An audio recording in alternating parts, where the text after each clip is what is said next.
is one of Northeast Wisconsin's most notorious murderers, and now a new documentary is set to air about the life and crimes of Steven Avery. In this video, we look at recent updates for the popular Netflix documentary Making a Murderer, where Kathleen Zellner, Steven Avery's lawyer, has now linked his nephew to Teresa Halbach's disappearance, revealing there's a new eyewitness in the case. These issues that we've raised and the scientific testing we've done and the assertions we're making have got to be litigated. Steven Avery was featured on Making a Murderer, which was a highly popular and successful Netflix docuseries in 2015. Today, we explore the most recent update that is exciting fans of the show. Zellner has confirmed on Twitter that a new witness comes forward in the Steven Avery case. More on that in a minute. Before we get into the update, make sure you like and subscribe to this video to get future updates here first. Without further ado, let's get into the video. Steven Avery was born in Manitowoc County, Wisconsin in 1962 to Alan and Dolores Avery. When he was only 3 years old, his family opened a salvage yard in nearby Gibson, Wisconsin. This salvage yard would become important in Avery's future. Making a Murderer premiered on December 18, 2015 on Netflix, rocketing Avery and his crimes to worldwide notoriety. The first season of the show focused on Avery's imprisonment from Bjornsson's case, his release, and then the Halbach case. The show focused on both Avery and Dassey. The second season focused more on the aftermath of Avery's and his nephew's convictions and both of their attorneys' fights to prove their innocence. Currently, Avery and his nephew, Brendan Dassey, are serving life sentences after they were found guilty of murdering Teresa Halbach in October 2005, although both have always maintained their innocence. We all know how Avery is in the very capable hands of his lawyer, Kathleen Zellner, who will stop at nothing to get her client free. Her track record speaks for itself. She is leading the case and has continued to support Steven and let nothing stop her way to freeing her client. She got fans of the show excited from some recent tweets she posted on the Twitter platform on April 2021. Posting to her 741,000 followers, she stated, "Tomorrow you will find out who really planted Teresa Halbach's RAV4 on the Avery salvage yard. Hashtag truth wins, hashtag making a murderer." She then proceeded to say to her followers, "The Avery motion is posted on our website." A stint of active posting the day after resulted in another post where Zellner confirmed more and more tips were coming to identify the person who was involved in the murder.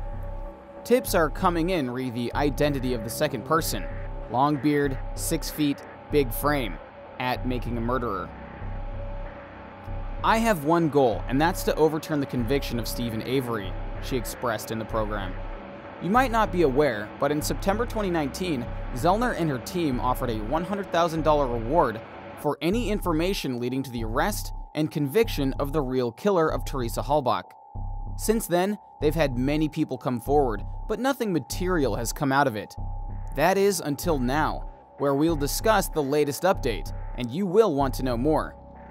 Kathleen Zellner, the lawyer of Avery, who was the main focus of Netflix's docuseries Making a Murderer, followed his conviction for the murder of Teresa Halbach, has presented new evidence we'll discuss right now. The lawyer of Making a Murderer, Steven Avery, says she's had a big break in her mission to prove his innocence. Steven, who was the focus of the Netflix docuseries, is in prison after being convicted of the murder of photographer Teresa Halbach following her disappearance in 2005. But lawyer Kathleen Zellner, who insists her client is innocent, has filed new court documents pointing to Steven's own nephew, Bobby Dassey.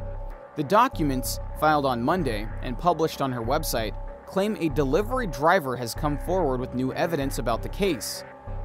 They say they saw Steven's nephew Bobby, the brother of Brendan Dassey, who confessed to being part of Teresa's murder, and an unidentified man in his 50s or early 60s and with a long gray beard pushing a Toyota RAV4, the kind of car Teresa was driving, through the Avery property.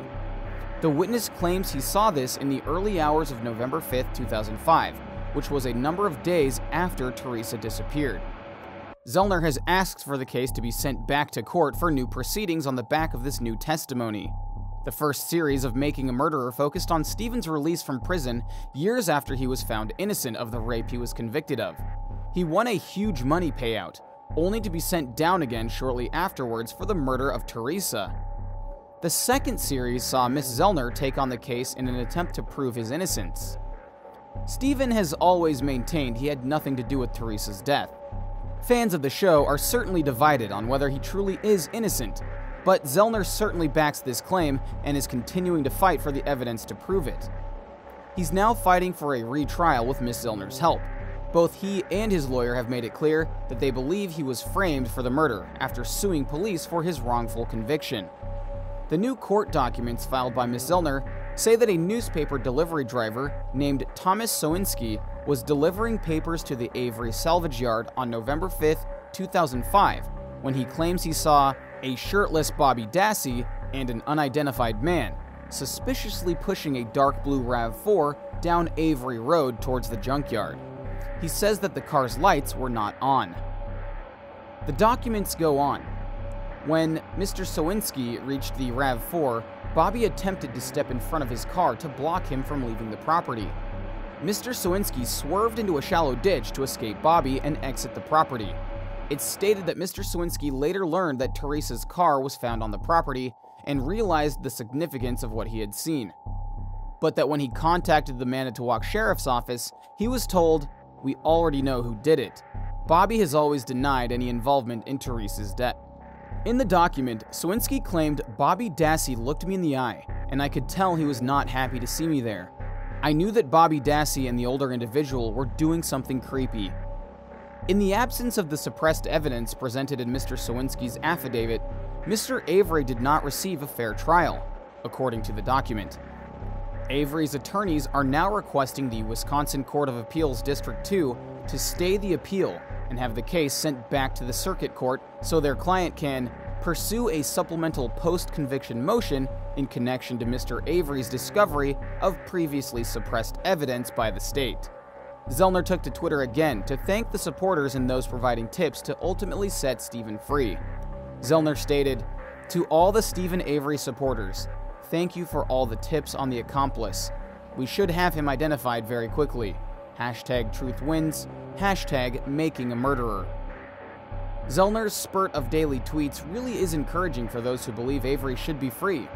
As for Avery's nephew, Dassey is still incarcerated in the state of Wisconsin. He is currently 31 years old, and it has been determined that, like Avery, Dassey has a lower IQ.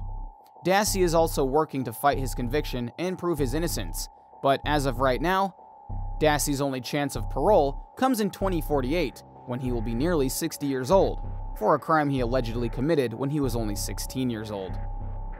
Well, there you have it, the most recent update as part of Avery's 2021 journey. Let us know what you think of the most recent updates in the comments below.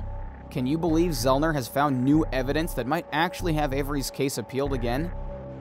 One thing for certain is this will take some time, but finally some movement. Who knows? This could kick off another Making a Murderer series. Make sure to like and subscribe to the video for future updates. We'll see you in the next video.